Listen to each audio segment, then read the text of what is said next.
চোখে দেখেন না মোহাম্মদ জুলহাস ব্যাপারী। পথ চলতে গেলেও লাগে অন্যের সহযোগিতা। তারপরও ফকিরাপুল কাঁচা বাজার মার্কেটে মাছ কেটে জীবিকা নির্বাহ করেন তিনি। অন্ধ হওয়া সত্ত্বেও তিনি কারো কাছে হাত পাতেননি। তার জন্ম ফরিদপুরের কালকিনিতে। 15 বছর আগে তার জীবনে অন্ধকার নেমে আসে। টাইফয়েড জ্বরে আস্তে আস্তে নিভে যায় তার চোখের আলো। অন্ধ হওয়ার পর তার স্ত্রী ও মেয়ে তাকে ছেড়ে চলে যায়। তারপর তিনি জীবিকার সন্ধানে ঢাকায় চলে আসেন। লেখাপড়া জানি না, চাকরিজীবী করে খাবো, আমার এই মাছের ব্যবসা, এটা আমার জাতির ব্যবসা, এইটা করি আমার খাইতে হচ্ছে। এছাড়া তো আমি দুদিন মানুষের কাছে আত্মপাতি খারাপ, একদিন 2 দিন 3 দিন 4 দিনের মধ্যে তো আপনি অপরাক্ত থাকতেন যে কিরে ডেলি ডেলি এই আত্মপাতি ডেলি ডেলি চাই কোন অভ্যাস। এই জন্য নিজের কর্ম করে আমি নিজে খাই, কোনো ভাই বোনদের কাছেও যাই না, এর কাছেও যাই না, নিজেরটা নিজে করিয়েই খাই। বুঝছেন, আমার স্ত্রী ছিল, সে চলে গেছে, ডিস্টার্ব হওয়ার পরে মেয়েও চলে গেছে, আমার ফ্যামিলিতে আছে একটা ভাই একটা বোন, এই স্ত্রী আমার চোখে ডিস্টার্বের পরে চলে গেছে। করলে করার কিছু নাই, খুঁজে তো পাবো না, মেয়েও কি দৌড়ে ধরা যায়। আমি মনে করছিলাম যে কানামাইশের শত্রু নেই, কানামাইশের শত্রু আছে। ছোটবেলা থেকে তিনি মাছ কাটার কাজ করতেন। সেই অভিজ্ঞতা থেকে অন্ধ হওয়ার পরও মাছ কাটেন। সুস্থ মানুষের মতোই তিনি ছোট বড় সব ধরনের মাছ কাটেন। মাছের আকার ভেদে কেজিতে 20 টাকা থেকে 50 টাকা নেন।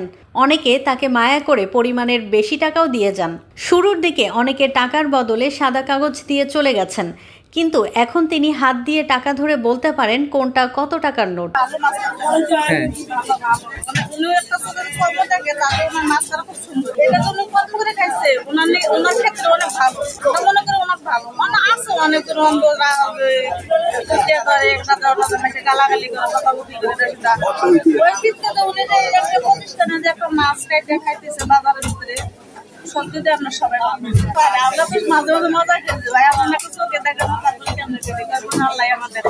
ফ্যামিলিতে আপনার বড় ভাই ছিল, বড় ভাই 2 ভাই, ওরা 2 ভাই মারা গেছে।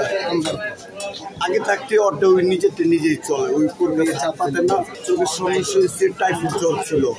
ওই টাইফয়েড জ্বরতে মানে এটা অনেক মানে একটু অবহেলা করতে করতে মানে অনেক জিনিস টাকা রয়ে গেছে। গাড়ি যাওয়ার পর মানে ভালো ভালো ডাক্তার দেখাইছে, জিনিসটা গাড়ি যাওয়ার পরে আর মানে জিনিসটা আর কাঁচা হয়। অনেক ডাক্তার দেখাইছে, বড় ভাই মেজো ভাই ডাক্তার দেখাইছে।